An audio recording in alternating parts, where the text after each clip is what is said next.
Sábado de manhã, nosso pastor falava que o homem de Deus, ou a mulher de Deus, você pode sentar um pouquinho. Não basta ser homem de Deus ou mulher de Deus, você precisa viver debaixo de uma ordem de Deus, amém?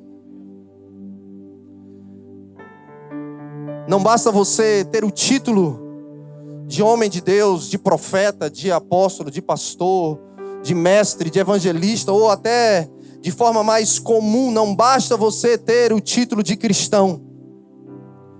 Você tem que viver como um cristão.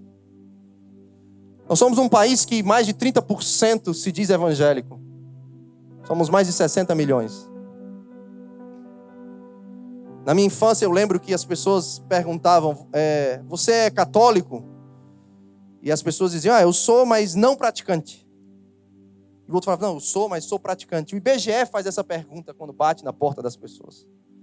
Tá, mas você é católico praticante ou não praticante? Como se fé fosse possível de ser só nominal e não prática.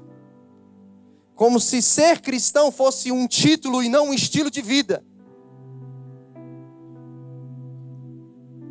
Então hoje à noite eu quero meditar, eu quero refletir com você sobre essas verdades que precisam vir à tona mais uma vez, que parece ser feijão com arroz ou o ABC do Evangelho. Mas que eu acredito que nós precisamos voltar para o ABC do Evangelho, para que a gente pare e pense o que é de fato ser um cristão. Que implicações isso tem na nossa vida? O que me torna um cristão? O que isso vai requerer de mim? Que benefícios isso tem, mas que ônus isso também vai trazer para a minha vida? Porque definitivamente ser cristão não é mudar de religião e você agora só assinar diferente na pesquisa do IBGE. Definitivamente não é ser algo somente nominal. Mas eu lembro que as pessoas olhavam para mim e falavam, me fala, e o pastor falou sobre isso, acho que ontem à noite, eu não lembro direito agora, tantas palavras, que as pessoas olham para o Brasil e enxergam o movimento em massa que acontece no Brasil e elas naturalmente, elas associam quantidade a avivamento. Mas Jesus e Deus nunca precisou de uma multidão para começar um avivamento. Você vai estudar a história dos avivamentos, Deus sempre começou com 2 ou 3. Porque no reino de Deus o que conta não é a quantidade, mas é a qualidade.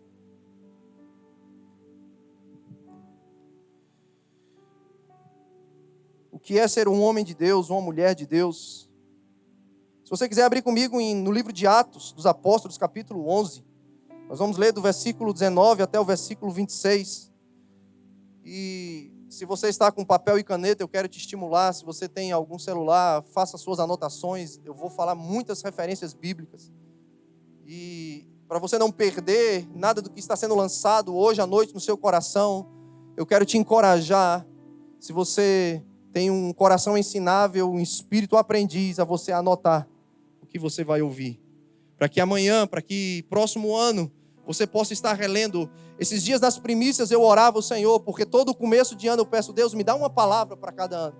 E eu poderia citar algumas palavras que Deus me deu, que eu tenho todas anotadas. Eu anoto o dia, a hora, onde eu estava. Eu grifo na minha Bíblia, eu anoto nas minhas anotações, nos meus cadernos. E eu orava e Deus falou claro para mim, Davi, esse ano eu não vou te dar nenhuma palavra nova. Esse ano eu vou te dar palavras que vão te alimentar as palavras que eu já te dei no passado. E aí eu comecei a reler todas as minhas anotações das primícias que eu participei dos anos passados. O que Deus falou comigo nas primícias de 2019? O que Deus falou comigo nas primícias de 2018? O que Deus falou comigo há 10 anos atrás, há 15 anos atrás? Eu comecei a ler as reuniões que eu tive com a minha equipe ano passado e palavras que eu liberei para eles. Porque, irmão, se a gente ficar viciado em evento, a gente sempre vai querer uma palavra nova. Se nós formos negligentes com o que Deus nos falou, e eu tenho a leve impressão que, como pai, que quando eu falo algo para os meus filhos várias vezes, eu já faço isso com a minha filha de 9, ela fala, pai, isso, eu falo, filho, o que você acha? Eu acho que o pai já te falou algo sobre isso. Eu quero arrancar dela, eu quero perceber se a semente que eu lancei caiu e frutificou. Porque eu não vou ficar repetindo várias vezes, infinitamente, a mesma palavra. Tem o tempo de inculcar, mas isso é para os infantis. É necessário Deus inculcar na nossa vida, mas no tempo da nossa infantilidade espiritual, nós não formos zelosos com o que Deus fala, ou seja, se eu não valorizar o que Deus fala, se eu não anotar o que Deus fala, lá na frente, provavelmente eu vou ficar mendigando palavras novas, correndo atrás de profetas, e Deus vai falar, cara, eu já falei com você, procura ver onde foi que você deixou o machado cair, e volta lá. Você já imaginou se as pessoas não tivessem valorizado o que Deus fala, nós não tínhamos a palavra de Deus escrita, irmãos? Nós não tínhamos. Nós estamos aqui, hoje é o 6º dia, manhã, tarde e noite, orando, ouvindo Deus. Se você não tem, por favor, receba um conselho. Anote o que Deus fala com você. Anote. Porque talvez daqui a um mês, porque as primícias vão acabar amanhã, nós vamos voltar para a nossa rotina normal. E aí é onde o bicho pega, é na rotina normal. Porque aqui é gostoso, aqui é legal, aqui você está mergulhado, mas vai ter uma hora que você vai sair do mergulho, você vai ter que enxugar a roupa, você vai ter que voltar para a vida real. E é lá que as palavras que você recebeu vão fazer sentido para você colocar em prática. Mas se você não tomou nota, você não vai lembrar. Então, por favor, anote. Paulo fala em 1 Timóteo 1,18, um conselho para o seu filho. Eu sempre falo isso para meus alunos. E toda vida que eu prego aqui eu falo isso. Paulo diz, olha, meu filho Timóteo, traz à tua memória as profecias ao qual você foi objeto, porque elas serão as tuas armas no combate. Paulo está dizendo que Deus tem uma profecia específica para nós e que no momento das nossas batalhas, quando nós precisarmos de armas, eu preciso sacar as minhas armas, que são as palavras que um dia eu recebi. Por que tem tanto crente vulnerável, levanta aqui e cai acolá? Por que tem tanto crente que todo apelo ele está aqui, ele vem aqui, ele baba, ele rola, ele diz sim, ele faz voto com Deus, mas daqui uma semana ele está aqui de novo. Às vezes não é porque ele é quebrantado, às vezes é porque ele é negligente com a palavra que Deus falou. Aí a consciência pesa, aí ele vem e chora de novo. Mas no nosso choro mimado não impressiona Deus. Deus quer que a gente amadureça e anote o que ele fala. Amém? Amém. Atos 11, 19 em diante diz assim: então os que foram dispersos por causa da tribulação que sobreveio a Estevão, que foi o primeiro mártir, se espalharam até a Fenícia, Chipre e Antioquia, não anunciando a ninguém a palavra, senão somente aos judeus. Alguns deles, porém, que eram de Chipre e de Cirene, que foram até Antioquia, falavam também aos gregos, anunciando-lhes o evangelho do Senhor Jesus. A mão do Senhor estava com eles, e muitos crendo se converteram ao Senhor.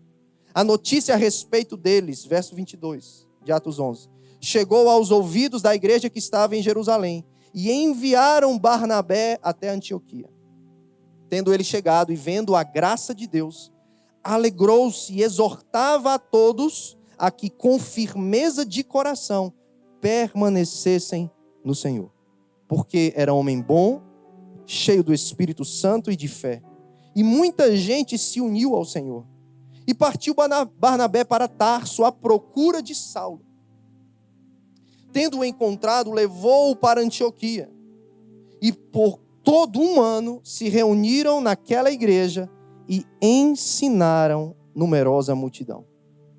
Em Antioquia foram os discípulos, pela primeira vez, chamados cristãos. Até então eles não eram conhecidos como cristãos. Eram os do caminho. Eram os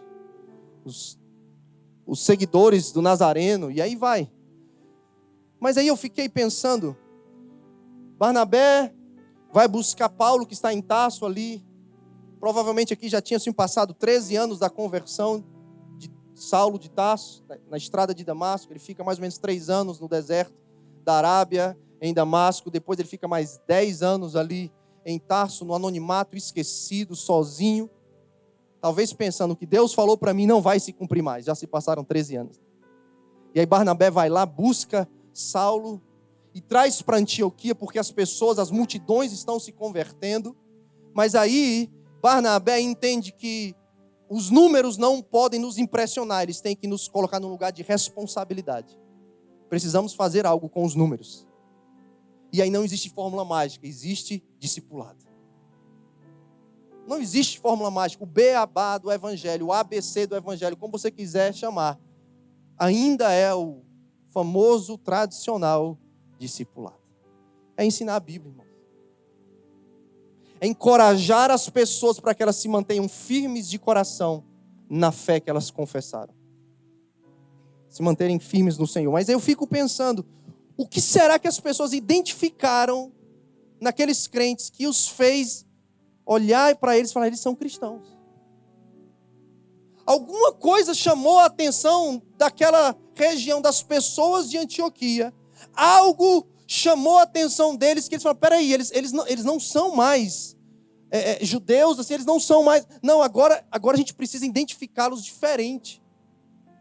Tem algo no estilo de vida deles que mudou, tem algo na vida deles que me lembra aquele que foi o Cristo lá, que as pessoas falam que ele era o Messias. Algo é semelhante, algo se assemelha. Eles perceberam algo, irmãos. Nesse ambiente onde multidões se converteram, onde uma pessoa entendeu que ela não ia conseguir fazer algo sozinho, e esse é um tempo onde nós precisamos, e o pastor falava sobre isso, quando ele dizia que é chegado a hora do Brasil, é chegado o nosso tempo, e nós precisamos discernir que nesse tempo onde as pessoas vão vir aos montes, as multidões virão, nós não vamos fazer nada sozinho. O pastor fala constantemente, Deus não fechou monopólio com ninguém e com nenhuma denominação. Então Barnabé, ao invés de falar, não, agora é a minha chance do meu ministério bombar, eu vou ser o cara, eu vou discipular toda essa geração, vão ser todos os meus seguidores, vão ser todos os meus discípulos, eu vou ser o grande líder deles. Não, Barnabé humildemente fala, eu não vou dar conta, eu preciso trazer alguém para me ajudar.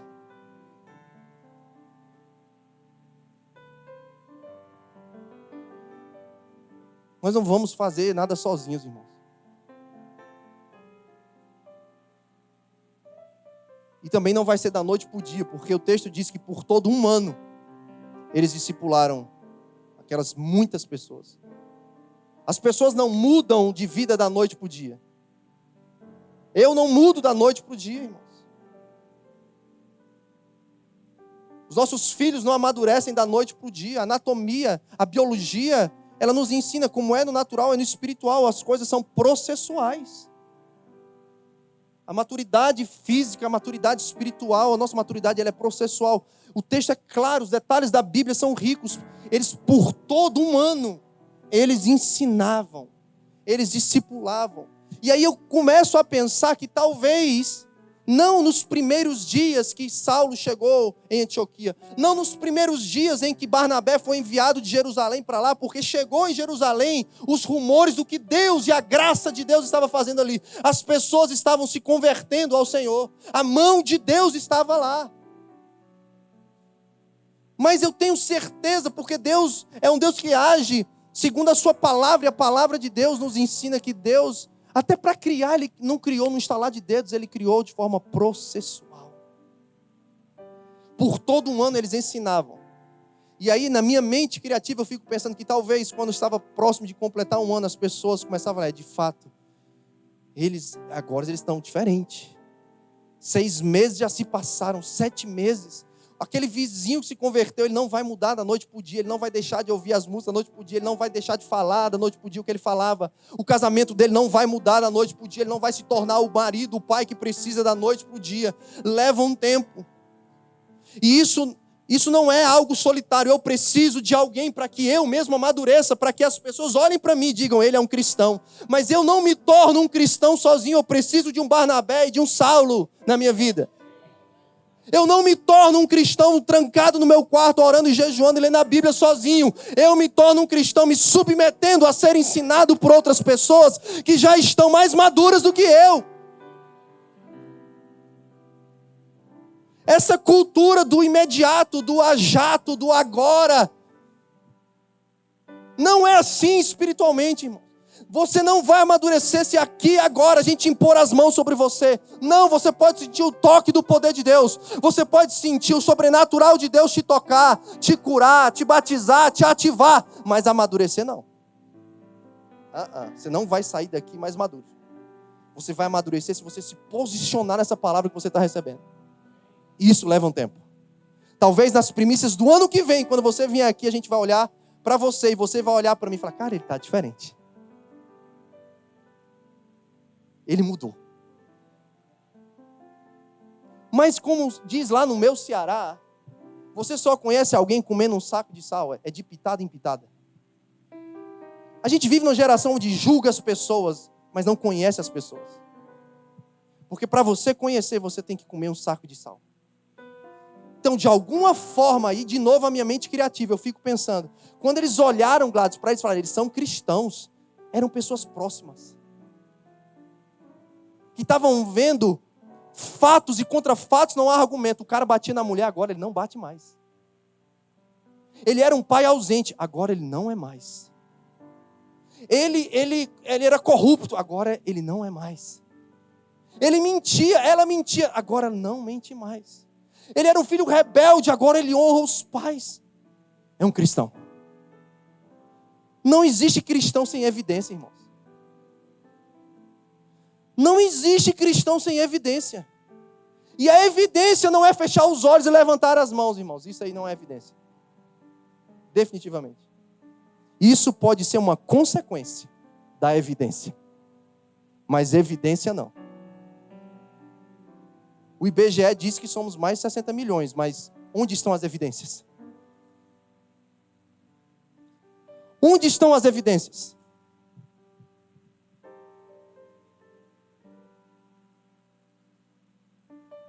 E aí a gente volta para o ABC do Evangelho. O que é ser um cristão? O que é ser um cristão? Basta ser um cristão ou precisa andar debaixo da ordem do Cristo? Eu quero pegar um gancho com a palavra do pastor do sábado. Eu sou um homem de Deus, mas eu tenho que andar debaixo da ordem de Deus. Então eu sou um cristão, eu preciso andar debaixo da ordem do Cristo. Essa é a maior evidência. E isso está diretamente relacionado a como eu vivo, o meu dia a dia.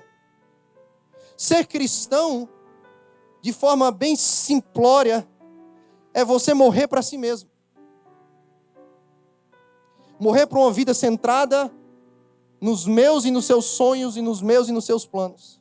Ser cristão é se arrepender, ou seja, é uma metanoia, uma mudança de mente que vai me levar à mudança de hábitos, de vida.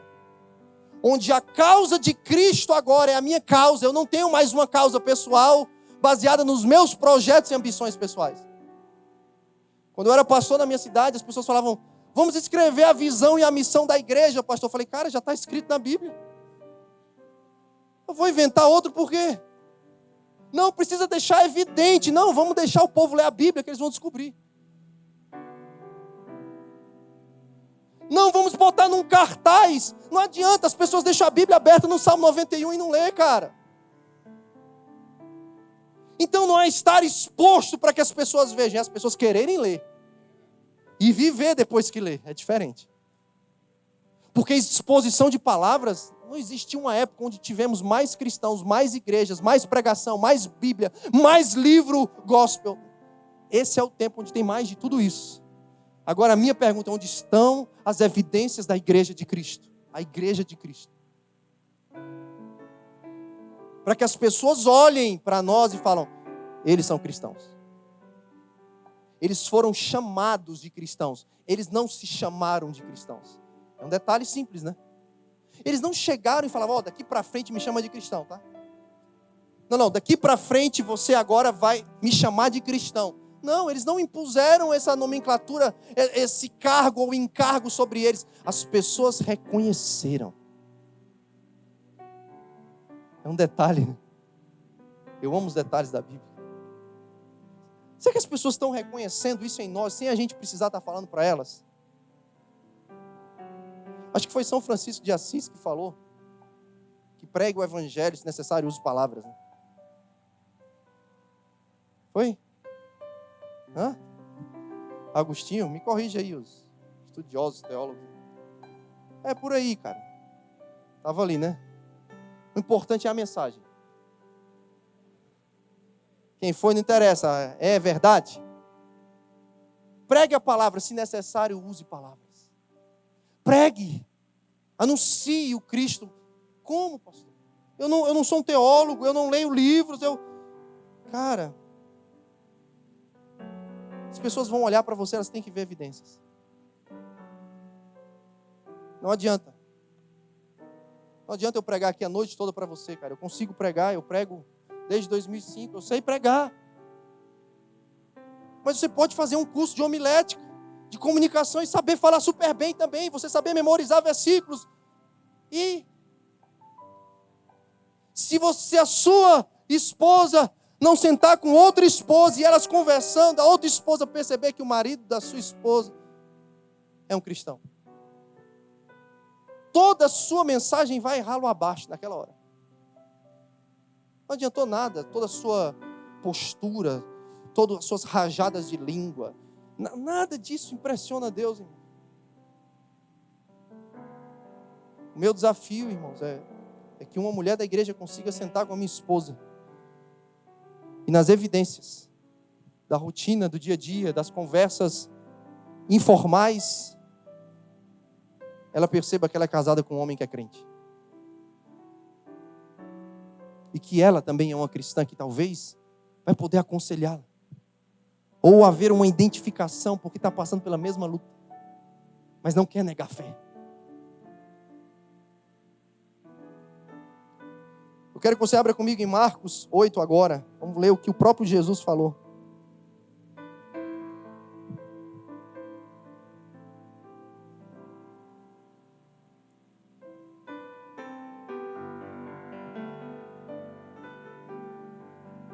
Marcos 8, versículo 34, diz assim: Então, convocando a multidão, mais uma vez aqui, multidão, juntamente os seus discípulos, disse-lhes, Jesus, letrinhas vermelhas, se tiver na sua Bíblia aí vermelha: Se alguém quer vir após mim, a si mesmo se negue, tome a sua cruz e siga-me. Quem quiser, pois, salvar a sua vida, perdê-la-á. E quem perder a vida por causa de mim e do evangelho, salvá-la-á. Que aproveita ao homem ganhar o mundo inteiro e perder a sua alma? Que daria um homem em troca de sua alma? Porque qualquer que nesta geração adúltera e pecadora se envergonhar de mim, diz o Senhor, e das minhas palavras, também o Filho do Homem se envergonhará dele quando vier na glória de seu Pai com os santos anjos. Palavras de Jesus, irmãos. Quem quiser ser cristão deve negar a si mesmo. Ai, pastor, eu achei que era vir buscar a bênção. Querer ser curado. Querer ser abençoado. Querer romper. Querer prosperar, querer ser feliz. Não. Quem quiser começa com negando a si mesmo. Ainda é o evangelho de Jesus, irmãos. Não mudou. De geração em geração não vai mudar. Existe um padrão. Existe uma mensagem. Hoje existem milhares de mensageiros, mas a mensagem não muda, irmãos. Quem quiser tem que começar negando a si mesmo, tomando a sua cruz. E aí sim você segue Jesus. Quem quiser salvar a sua vida, ou seja, quem quiser viver por autopreservação, Tem um videozinho de 14 minutos que a gente passa aqui no módulo Ser Igreja para os nossos alunos. Por que a igreja não está discipulando as nações? Esse é o tema do vídeo. E o pastor, ele diz, por conta da autopreservação. A igreja e as pessoas, elas estão mais preocupadas em autopreservação do que em discipular as nações. Quem quiser salvar a sua vida, perdê-la. Na hora em que a gente quer salvar a nossa própria vida, nós não estamos vivendo por causa de Cristo e por causa do Evangelho. Nós estamos vivendo a nossa causa. E isso não é uma evidência de sermos cristãos. Mas quem perder a sua vida por causa de Cristo e do Evangelho, esse achá-la.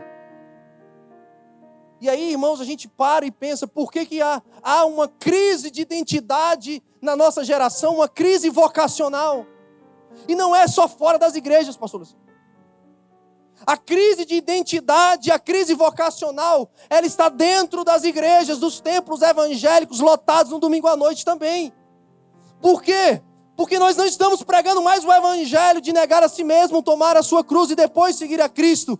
Porque só aquele que perde a sua vida encontra. Nós estamos querendo encontrar a nossa vida em mensagens de autoajuda, em treinamentos, em capacitação, com o homem no centro. Ali nós não encontramos a nossa vida. Nós encontramos a nossa vida como nós decidimos perder a nossa vida. É paradoxal, mas esse é o evangelho, irmãos.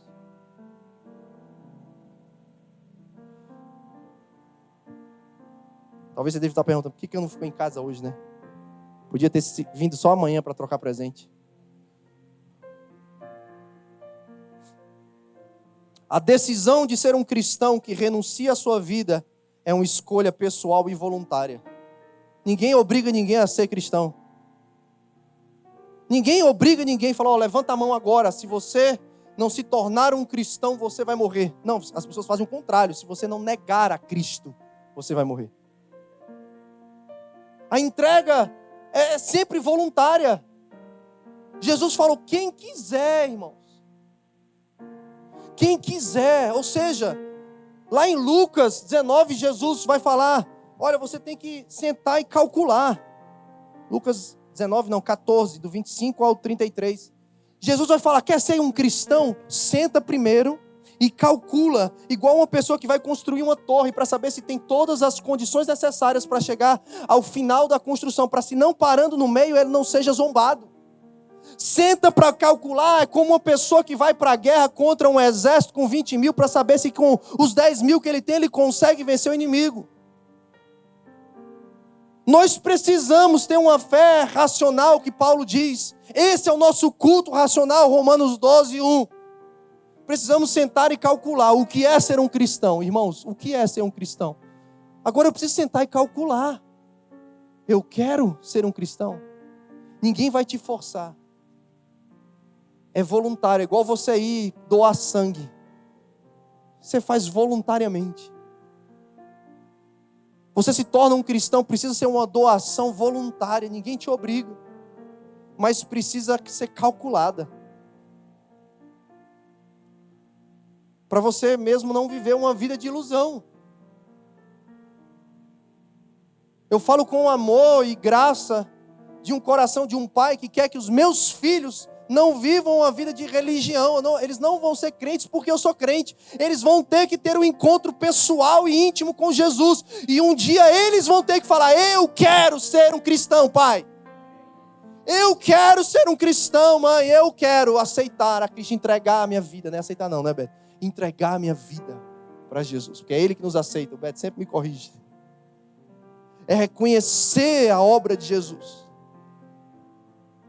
Só que hoje a gente faz apelo ao rodo e as pessoas vêm, irmãos, parece que sem pensar. Charles Finney, um dos grandes avivalistas da história do cristianismo, uma das pessoas que o ministério mais consolidou pessoas após a conversão, que permaneceram nos caminhos de Cristo depois.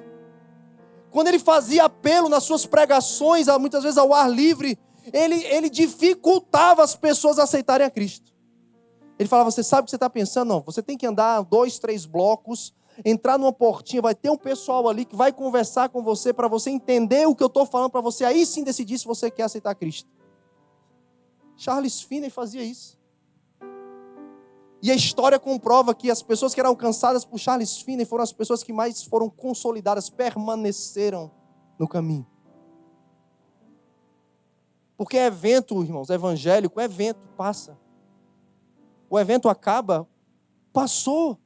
A questão é, as pessoas estão permanecendo em Cristo. Elas estão permanecendo em Cristo. É uma decisão voluntária, quem quiser. Filipenses 3, de 18 a 19, Paulo vai falar que existem os inimigos da cruz. Quem são os inimigos da cruz? São aqueles que o seu ventre é o seu Deus. Ou seja, eu me torno um cristão quando o meu ventre deixa de ser o meu Deus. Aí eu me torno um amigo da cruz. Eu tomo a minha cruz.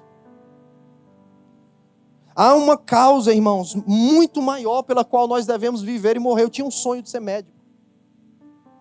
Quem foi meu aluno aqui no alinhamento vocacional conhece um pouco, eu sempre falo sobre isso nas primeiras aulas. Eu tinha um sonho de ser médico, eu estudei para isso, eu me preparei para isso, eu já tinha as especializações, eu queria alcançar um lugar na profissão na condição financeira. Eu sonhava em me ver com um jaleco branco, eu me preparava, eu era o melhor da sala.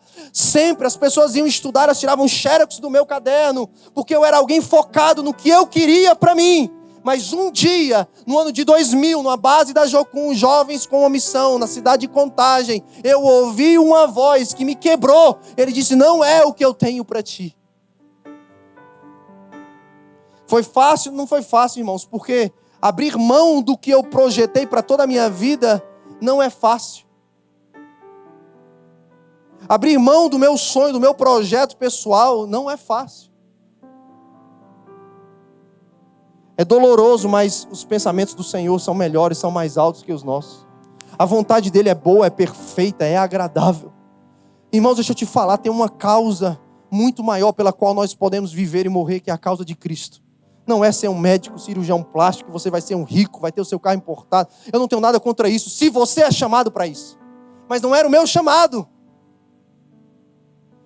Agora, eu preciso entender que ser um cristão, eu preciso viver não mais para as minhas causas, mas para a causa de Cristo. E a causa de Cristo é uma. Mateus 28, 18 a 20, se você quiser abrir comigo.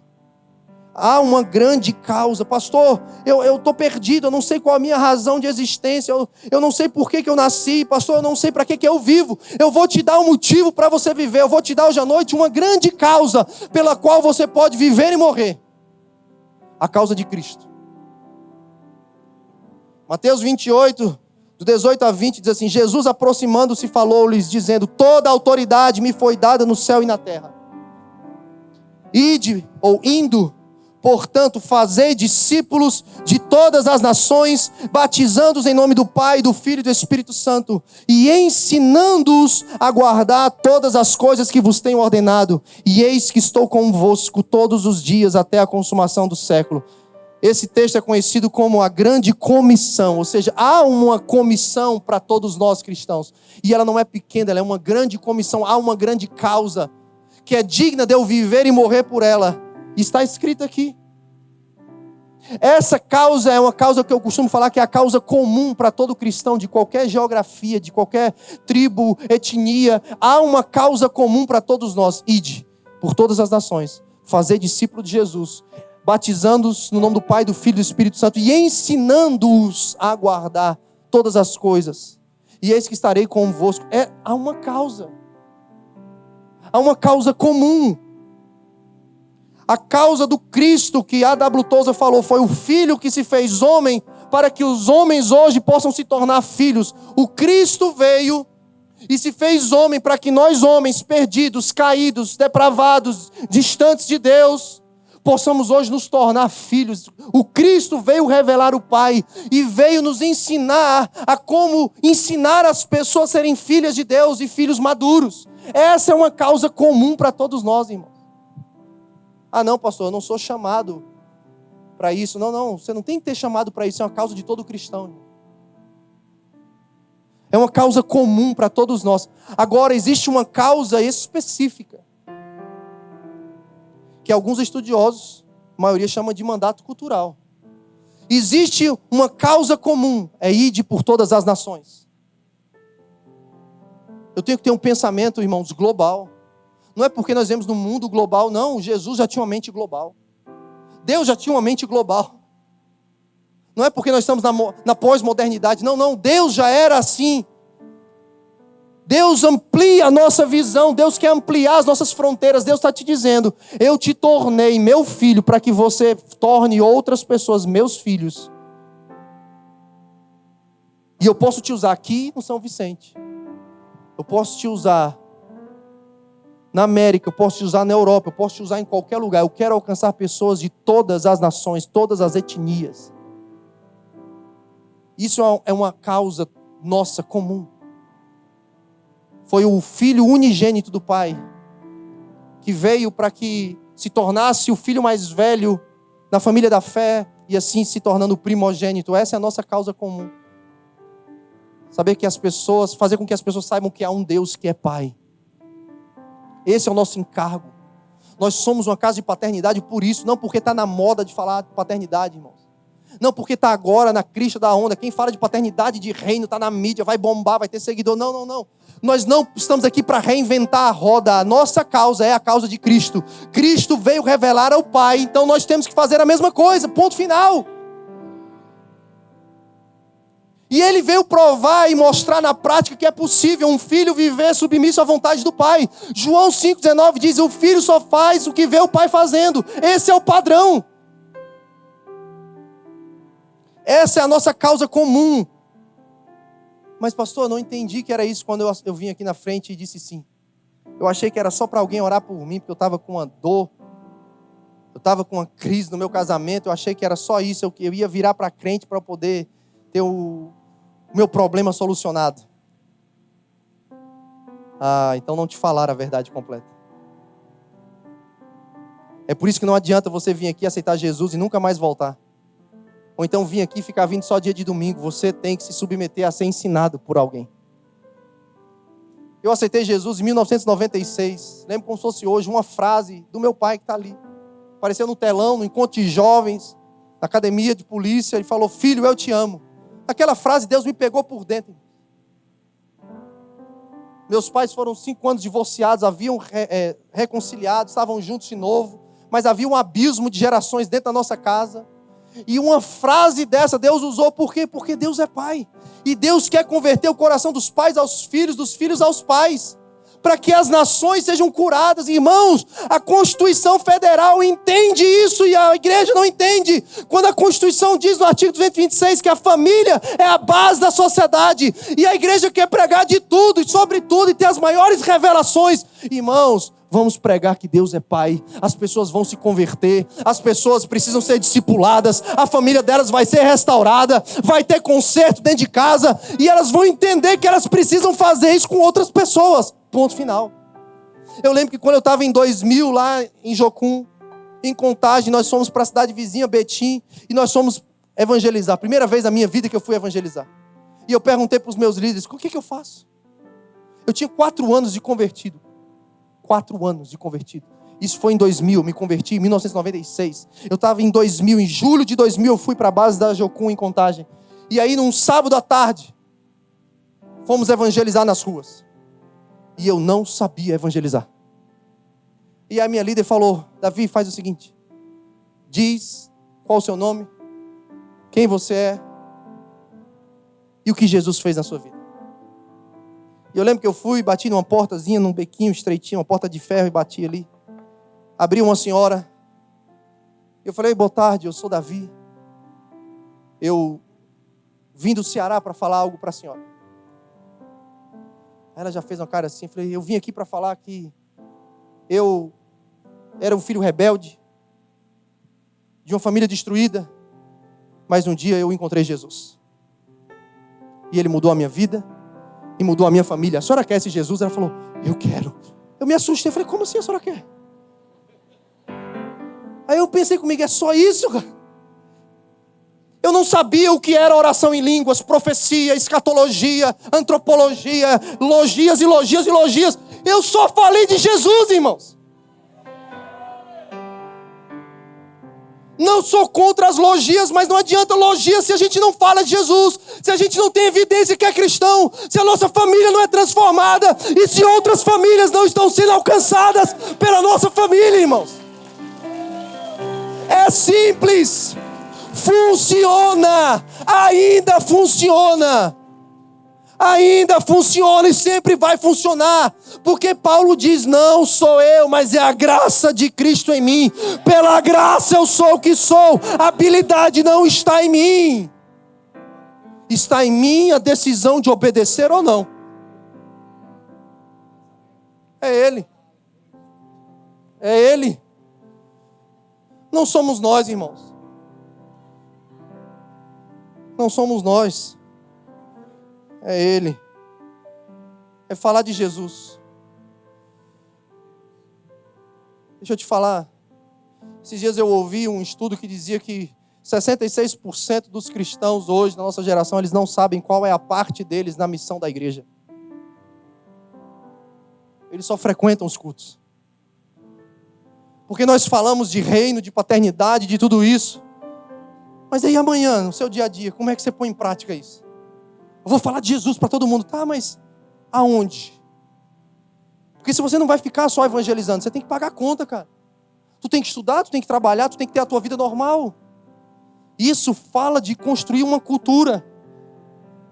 É como um intercâmbio. Eu saí do império das trevas e fui transportado para o reino do Filho do seu amor. Eu vivia debaixo de uma cultura caída, uma cultura da nossa geração de orfandade, de abuso, de violência, de pobreza, de suborno, de mentira, de ideologia de gênero, de tantas outras, violência, uso de drogas, imoralidade, músicas com teor pornográfico. A nossa cultura é uma cultura do homem que cultua a si mesmo e a deuses falsos.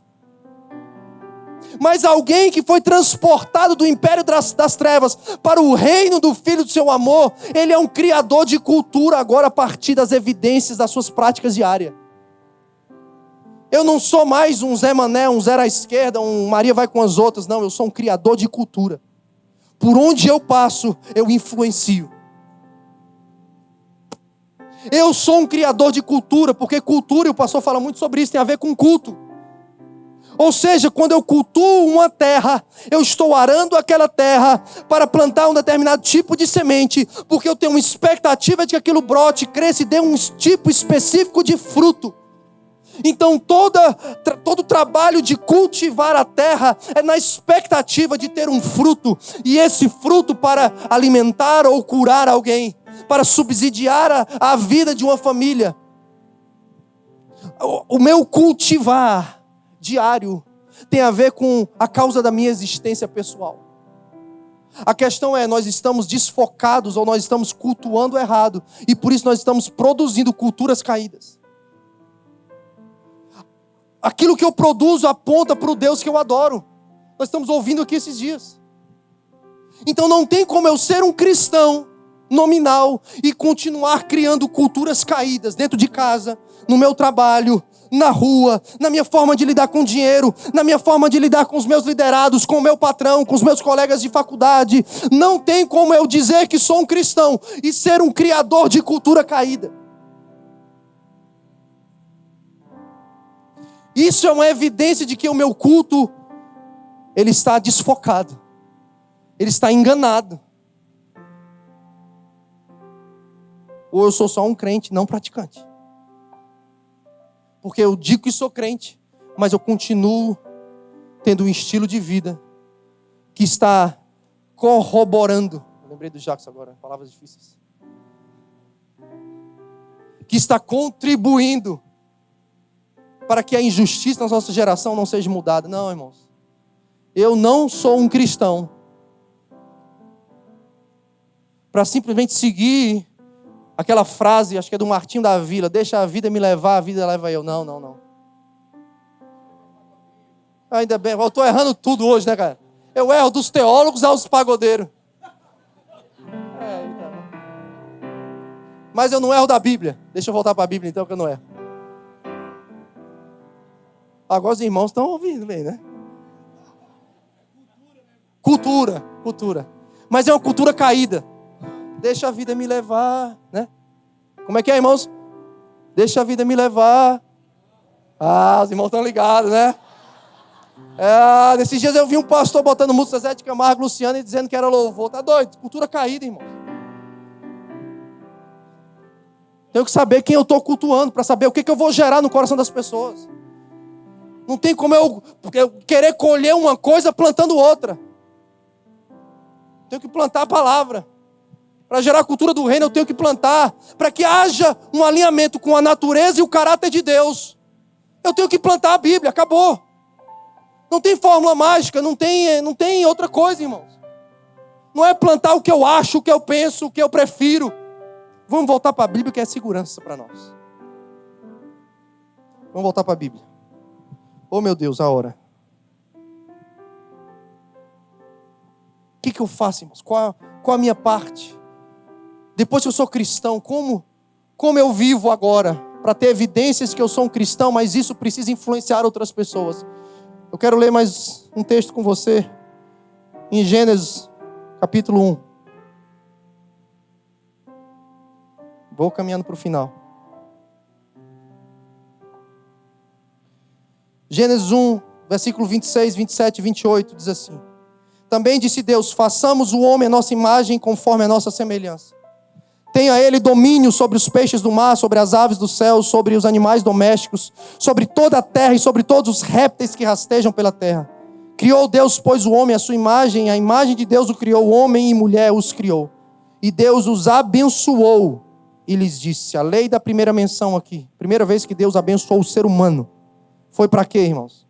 Sede fecundos, multiplicai-vos, enchei a terra e sujeitai-a. Dominai sobre os peixes do mar, sobre as aves do céu e sobre todo animal que rasteja pela terra. A forma como eu estou vivendo, a forma como eu entendo qual é a minha vocação, qual é o meu propósito de vida, por que eu nasci, irmãos? Muitas pessoas entram em crise, estão em depressão, estão com pensamentos até de morte, porque elas não conseguem responder essa pergunta: por que eu existo? Qual é a minha parte em tudo isso? O que eu faço? Qual a minha razão de existência? Está ligado aqui esse texto. Desde o início, Deus criou o ser humano para que ele possa dominar sobre a terra, sobre a criação. Ou seja, Ele nos deu um encargo. Deus nos deu uma responsabilidade. Exerça governo, crie cultura, revele quem eu sou, revele o Pai, o Criador, através da sua profissão. Para onde quer que você é enviado, seja onde for a sua esfera de ação na sociedade, revele a natureza de Deus, revele o caráter de Deus. Seja uma pessoa que cria uma cultura diferente. Aonde há corrupção, você cria justiça. Aonde há orfandade, você cria a cultura da adoção. Aonde há a cultura da mentira, você entra com a cultura da honestidade. Aonde há a cultura, irmãos, do vício, você entra com a cultura da libertação. Para isso que Deus nos deu a nossa vocação. Aonde está a cultura caída? Aonde está a necessidade dessa geração? Deus vai levantar alguém com a habilidade de dar uma resposta. Um criador de cultura é alguém responsável por alguma esfera da sociedade. Responsabilidade fala da habilidade de dar uma resposta. Não tem como você ser um cristão irresponsável. Não me comprometo com nada, eu só quero sentar e ouvir. Não, isso não é evidência de que você é cristão. Todo cristão tem que botar no ombro as pedras e dizer, eu assumo a responsabilidade. Todo cristão tem que olhar para essa geração e falar, cara, algo está me indignando. E isso aqui, eu sinto que eu preciso, eu sou uma resposta para isso. Eu olho para essa cultura caída e falo, não, eu não aguento viver dessa forma. Cristo pode mudar isso. Aí está a sua razão de existência, irmão. Aí está o seu propósito de vida específico. A sua causa particular, a sua responsabilidade no todo. Porque o corpo de Cristo possui muitos membros, mas todos os membros têm uma função específica, mas todos estão debaixo do senhorio do cabeça, que é Cristo. Nós temos uma causa comum debaixo do senhorio do Cristo, que é o cabeça, mas todos nós temos uma forma específica de nos movimentarmos. Isso fala do meu e do seu propósito de vida, do meu e do seu chamado, da minha e da sua vocação. Nós precisamos criar culturas diferentes.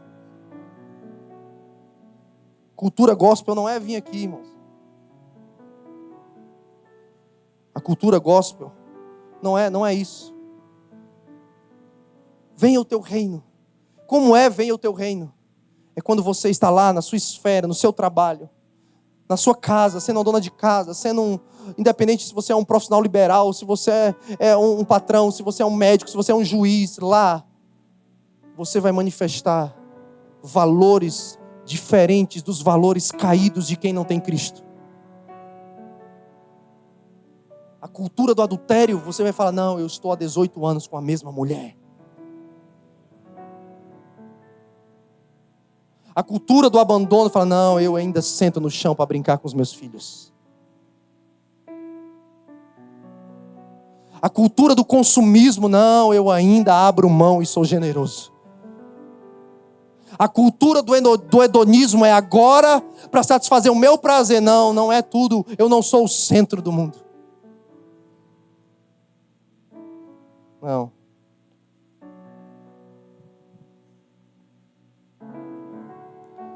Nós precisamos entender qual é a nossa causa.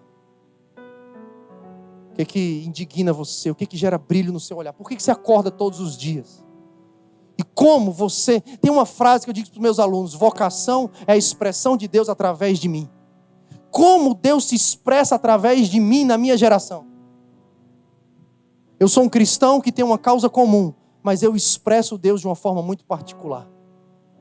Do meu jeito de ser. Do meu jeito de falar, do meu jeito de me movimentar, na minha esfera de ação. No reino de Deus, escute, não existe comparação e competitividade. No reino do homem caído existe.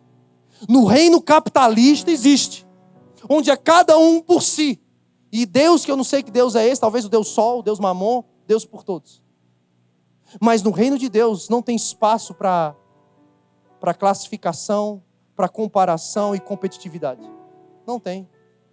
Não tem, Paulo diz, não tem como o pé dizer, se eu não sou mão, eu não sou do corpo. Deus coloca cada um onde Ele quer, com a função específica que Ele designou. Paulo vai falar, para ser rápido por conta do tempo, em 2 Coríntios, se você quiser anotar, capítulo 10, versículo 12 a 18, ele vai falar, é coisa de tolo e insensato se comparar e se classificar. Eu preciso conhecer e respeitar os limites da esfera de ação que Deus já demarcou para mim de antemão. Tem algo que Deus já designou para mim e para você. Paulo vai falar em Colossenses 1:9. Depois que eu ouvi o que Epáfras falou a respeito de vós, eu não paro de orar em direção a vocês, sobre vocês, para que vocês transbordem do pleno conhecimento da vontade do Senhor. Essa vontade é a vontade específica de Deus para mim e para você. Salmo 90:12 diz, ensina-nos a contar os nossos dias, para que encontremos corações sábios. Ensina-nos, fala de aprender por experiência. Contar os dias, não fala de saber qual a idade que eu tenho, quantos anos eu ainda vou viver. Contar no original significa apontar, dar uma prioridade, fixar um propósito específico para os meus dias. Ou seja, se eu sou um cristão, a evidência que eu sou um cristão é que eu não deixo a vida me levar. Eu organizo os meus dias, nomeando os meus dias segundo o propósito que Deus tem para a minha vida. Eu organizo, eu fixo prioridades para os meus dias. Eu faço projetos e planos, não segundo a minha causa, mas entendendo como eu vou expressar Cristo e a cultura do reino através da minha vida, da minha família, da minha profissão. Eu sou organizado, intencional, proposital na forma como eu planejo os meus dias. Isso é ser sábio. Sabedoria é uma evidência de ser um cristão. Ensina-me a contar os meus dias. Precisamos contar os nossos dias. E falar sobre dias, eu quero terminar falando. Talvez você está me ouvindo aqui hoje à noite. E eu não estou aqui para gerar crise no seu coração. Mas na verdade eu acho que eu estou. Pedro vai falar em 1 Pedro, capítulo 5, versos 6 e 7. Humilhai-vos sobre a poderosa mão de Deus, para que em tempo oportuno, ou no kairos, para que em tempo oportuno, ou seja, para que no tempo kairos de Deus, Ele vos exalte. O kairos significa uma medida fixa de tempo. Kairos significa tempo de crise, estação de decisão. Kairos significa a época decisiva aguardada. Talvez você está me ouvindo aqui hoje à noite, o ano começou, e você agora, depois dessa mensagem, agora que você está se sentindo em crise mesmo, porque você fala, Deus, eu não sei por que eu existo então. Eu não sei qual a minha causa, eu não sei como manifestar o reino. Senhor, me ajuda, me dá uma direção. Por que eu nasci? Será que a minha profissão é do Senhor mesmo? Senhor, eu estou em crise. Deixa eu te falar. Dias de crise são os nossos melhores dias. Se você está em crise, é um sinal de que você está alinhado com o calendário do céu. Uma grande evidência de um cristão é se ele está alinhado com o calendário de Deus, com o Kairos de Deus, é que ele está passando por crises. Ah, pastor, mas eu achei que crise era para eu ficar lambendo as minhas feridas. Eu sou o coitadinho, ninguém me ama, ninguém me quer, ninguém olha para mim, ninguém me dá oportunidade, ninguém me dá um ministério, ninguém faz isso por mim, ninguém me dá um presente nas primícias. Não. Crise é você ter entendimento de que, por mais que as circunstâncias não estejam favoráveis, você entrega toda a sua ansiedade em súplicas e orações a Ele, porque você sabe que Ele tem cuidado de vós. E que o tempo de crise é exatamente a oportunidade que você aguardava para as suas tomadas de decisão. Agora pare e pensa comigo. Todo momento de crise não foi naquele momento onde você tomou uma decisão que mudou a sua vida? Foi na crise que você mudou a sua vida. Agora tem muito crente que não está em crise porque está vivendo a sua causa. Na hora que você começar a ver a causa de Cristo, aí você vai entrar em crise porque você vai ter que morrer para você. Você vai ter que tomar a sua cruz. E isso é crise. Vão te ofender e você vai ficar querendo justiça própria, se vingar. Aí você não pode, porque você é crente. Aí você entra em crise. Você queria se vingar. Você está angustiado. Eu lembro que em 2013 eu estava passando ano novo na casa do Rafael Conrado. Se ele estiver me assistindo, um beijo para o Rafa. Passou um livramento hoje na estrada. Estourou o pneu do carro. Ele estava numa van. E Deus livrou eles de um acidente terrível. Eu estava na casa dele em 2013 para 2014, passando um ano novo ali na Flórida. E eu orava a Deus, ansioso e angustiado com o futuro da minha família e do meu ministério. E Deus me deu uma palavra, Lucas 1,80, quando dizia que o menino crescia e se fortalecia em espírito, no deserto, até que chegou o tempo da sua manifestação em público diante de Israel. Deixa eu te falar uma coisa, se você está em crise, é porque você está no deserto, e Deus está investindo na sua vida para você crescer e amadurecer, porque você não pode se manifestar em público como um menino maduro e imaturo e mimado. Você tem que crescer, nós precisamos crescer no anonimato dos nossos desertos, para que no tempo da manifestação em público a gente esteja preparado. Porque ser um cristão que assume responsabilidade tem que ser maduro. Tem muita gente que fala do que os livros estão escritos, mas Deus quer pessoas que falem testemunhos nos nossos dias.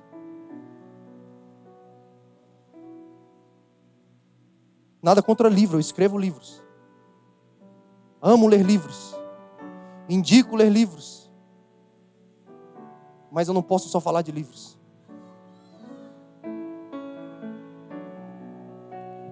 Jesus não quis ser um menino prodígio. Isso é muito forte, cara. Inclusive a gente estava lendo um livro ontem, eu e a Jana. O Fogo das Orações que Tardam, do Bob Sorge. Forte aquele livro que tu me deu, né? Cara, ele diz assim, Jesus não quis ser um menino prodígio. Jesus tinha tudo, com 12 anos de idade. Jesus estava lá em Jerusalém, sentado com os doutores da lei, botando os caras no bolso. 12 anos de idade. Ele sabia de tudo, de trás para frente, frente para trás. Com 12 anos. Mas Jesus, que é Jesus, foi circuncidado ao 8º dia. Lucas 2, 21 e 22. Quando o menino ele crescia e se fortalecia, enchendo de sabedoria. Lucas 2, 40. Em Lucas 2, de 41, 42, 47, diz que ele estava diante dos doutores da lei. Em Lucas 2, 23, diz que ele começou o seu ministério aos 30 anos. Aos 30 anos. Em João 12, 27, Jesus fala, Pai, está angustiada a minha alma, o que eu falo? Livra-me desta hora. Não me livra, Senhor, porque foi para este propósito específico, para esta hora marcada que eu vim. Jesus, que é Jesus, ele não quis pular as etapas. Ele entendeu que para viver a causa dele, ele precisava estar no tempo de Deus e passar pelos processos. Nós vemos uma geração que todo mundo quer ser menino prodígio. Ei, baixa a bola, aguenta. Espera o tempo. Jesus aguentou nós precisamos aguentar. É fácil? É não. Porque quando tu recebe uma palavra, tu quer, eu vou agora. Agora eu vou fazer. Quando eu cheguei há 5 anos atrás aqui no Brasil, eu falei, cara, agora vai explodir um negócio aqui no Brasil, porque eu tenho uma palavra. E Deus falou, ei, Deus foi, aí botou eu e minha esposa, 2 anos dentro de casa. Lascado, com crise de abstinência de púlpito. Sem saber o que fazer, eu vim aqui e falava, pastor, me dá pelo menos cabo para enrolar. Não aguento mais ficar dentro de casa. Não, irmãos, quando você recebe uma palavra, não quer dizer que chegou o tempo. Hoje você está recebendo uma palavra. Você não pode mais sair daqui e falar que você não tem uma causa. Uma causa comum. Talvez para alguns Deus está confirmando e trazendo clareza. Para outros, o processo da sua vida, a sua crise ainda não vai acabar quando as primícias acabarem. Não. Não vai ser um ano, uau, 1000 maravilhas. Não. Talvez você vai entrar em mais crise ainda. Mas é sinal que você está alinhado com o calendário do céu. No deserto do anonimato, João cresceu, Jesus cresceu, Paulo cresceu. Por que nós não vamos crescer nesse lugar? Mas nós vamos crescer não para aparecer, mas para morrer. Para morrer mais. Para que outros vivam. Quando Paulo diz, e aqui eu encerro, em 2 Coríntios capítulo 4, versículo 10. Há um cheiro de morte em mim, para que em vós haja um cheiro de vida.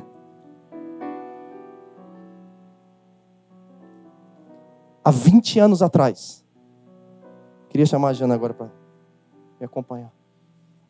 Há 20 anos atrás, em 1999, eu era um jovem solteiro, 18 anos de idade, era um bom partido na igreja e a Jana me pegou. Brincadeira, eu dei muitas voltas, irmãos. Era muita areia para o meu caminhão, eu sempre brinco, eu dei várias voltas. Enchi a carroça várias vezes. E está aí a recompensa do meu penoso trabalho. Glória a Deus. Com 18 anos de idade, irmãos, eu fiz algo. Numa conferência missionária, onde o pastor José Martins, da Missão Avante, ele falou assim, você que é jovem que está aqui, que não quer viver mais para você, que quer abrir mãos dos seus projetos pessoais, que quer ser um crente de verdade, que quer se entregar completamente, sem segurar nada, sem reter nada da sua vida, você quer se dedicar completamente a Cristo e a sua obra, eu quero que você venha aqui à frente e você faça algo. Aí ele convidou a gente para fazer algo, que hoje, 20 anos depois, eu comecei a ver isso acontecer na América, e mês que vem vai acontecer em 3 estádios do Brasil. E já está acontecendo em vários lugares do Brasil. Há 20 anos atrás, o pastor José Martins chamou vários jovens. Em 1999. E ele disse assim, você quer entregar sua vida para Jesus? Quer tomar a sua cruz? E eu chorava, e eu babava. Vem aqui na frente e levanta o teu sapato. Como sinal de que quão formosos são os pés daqueles que anunciam o Evangelho de Cristo. Você vai viver para falar de Jesus, para fazer a vontade dele. Você não se manda mais. Não é mais o seu querer. Não, jovem, onde o seu orgulho é a sua força. Não, que conversa de orgulho e de força. Eu quero é morrer para mim. E lá, naquele dia, estavam lá, os meus pais estavam lá naquele dia. E ele olhou para os pais que estavam ali, talvez nós temos pais aqui hoje à noite. E ele falou, você que é pai, levanta os teus sapatos e libera os teus filhos, porque eles não vão viver os teus sonhos, eles vão ver os sonhos de Deus para a vida deles. 20 anos depois eu vejo acontecer, começou no Havaí com Andy Bird ali na base da Universidade das Nações da Jocum, levantando o sapato de vários jovens, dizendo, Senhor, eis-me aqui, envia-me a mim. Aquilo ali começou como uma onda a se alastrar por vários estádios da América. E agora está invadindo o Brasil. E não vai parar no Brasil, irmãos. Porque essa onda não é uma onda de uma denominação, de um ministério. É a onda de Deus dizendo, eu ainda procuro aquele que levanta o sapato e diz, eu vou negar a minha vida. Eu vou tomar a minha cruz. Eu vou morrer pela causa de Cristo. Ah, irmão, deixa eu te falar. Eu não sei se vai ficar um chulezento aqui no ar agora, mas eu quero te convidar. Se você deseja fazer isso agora comigo, por favor, faça isso. Se os teus filhos estão aqui, faça isso. Se você deseja, se você entendeu o que eu falei, faz isso agora em nome de Jesus. Eu levanto, eu vou morrer.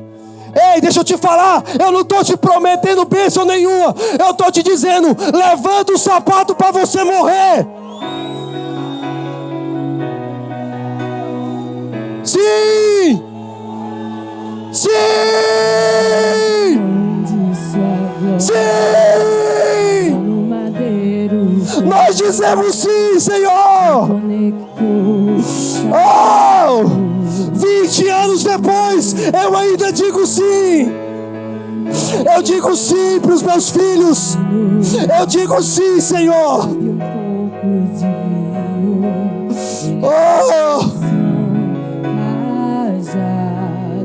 Eu abro mão, Senhor. Eu abro mão. Eu abro mão. Eu morro para mim.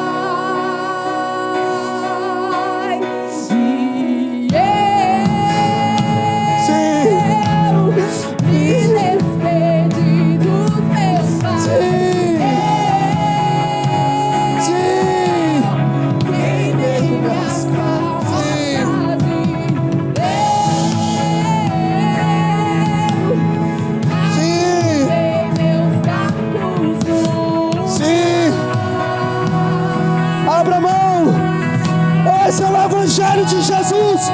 É abrir mão. Sim. Me despedi dos meus pais. Sim. Sim. Sim. Sim. Afundei meus barcos no lugar.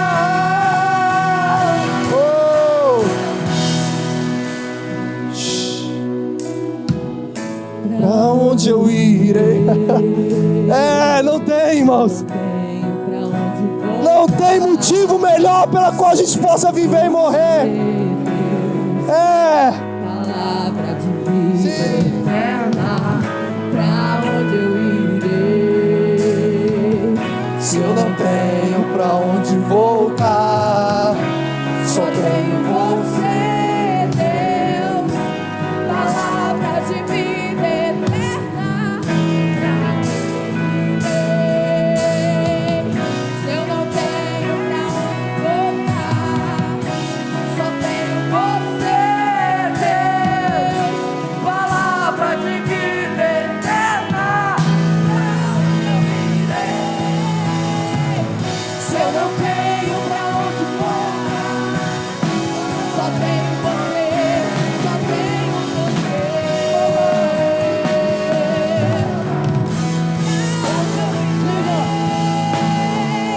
Se eu não tenho pra onde voltar, só tenho você, Deus. Palavra de vida eterna.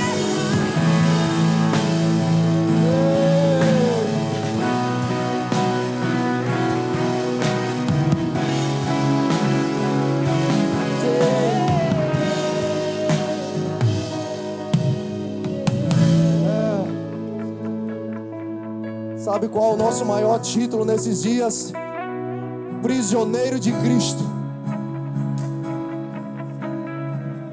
Hashtag prisioneiros de Cristo.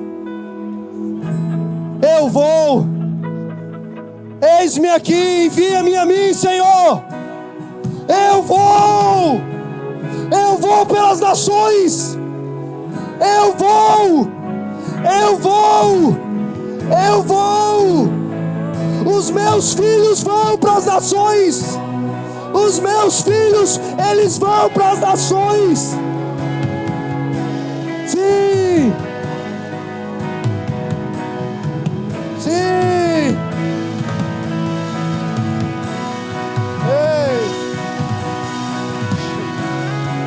Tá difícil o negócio. Tá difícil. Diga isso, diga. Sou totalmente, Totalmente, sem reservas. Totalmente, sem reservas. fui encontrado pelo seu Sim. amor, pelo seu amor, Eu não sei. pelo seu amor, Não sei como é que a gente vai fazer a ceia agora desse jeito. teu amor. Todo mundo com o sapato na mão e com o cálice e o pão na hora. Não sei se vai dar para trocar. Ei! Fui encontrado pelo teu amor.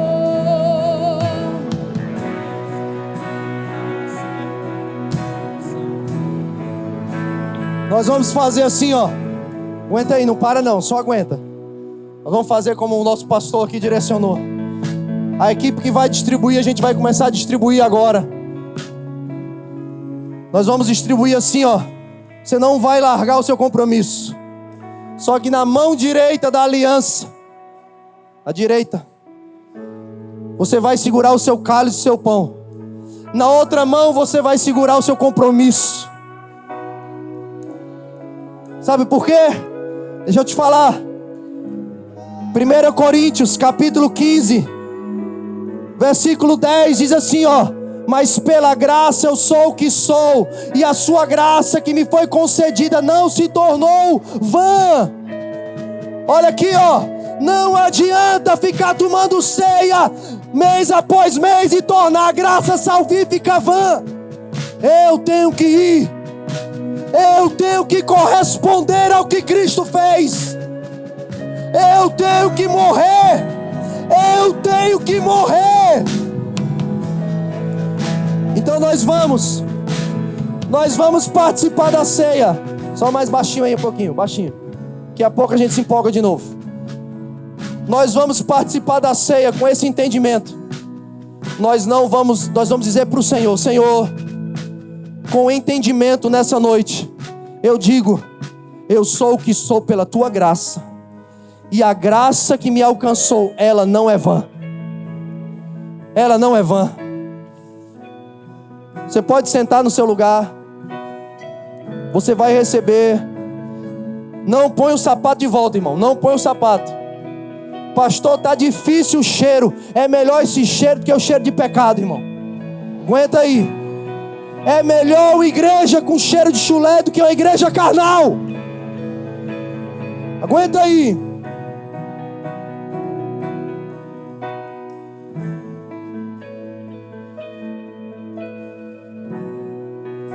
Nós não podemos fazer da graça de Deus vã, irmãos. Nós não estamos brincando aqui de ser crente gospel, evangélico. Nós somos cristãos.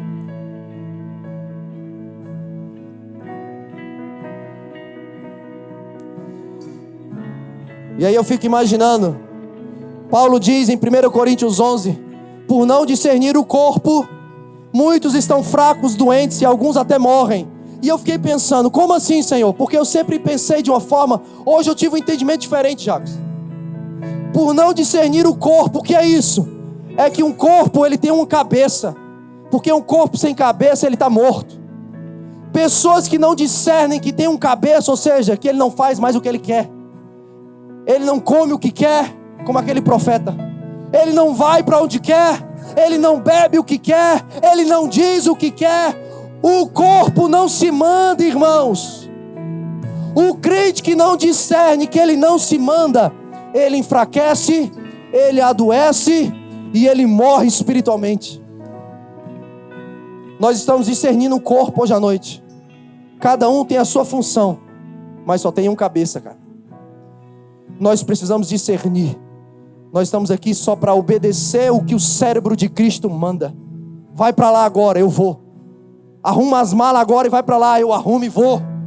Dá isso aqui que tu tem, dá. A gente não se manda, irmãos. A Santa Ceia não é uma memória fúnebre de um Deus morto.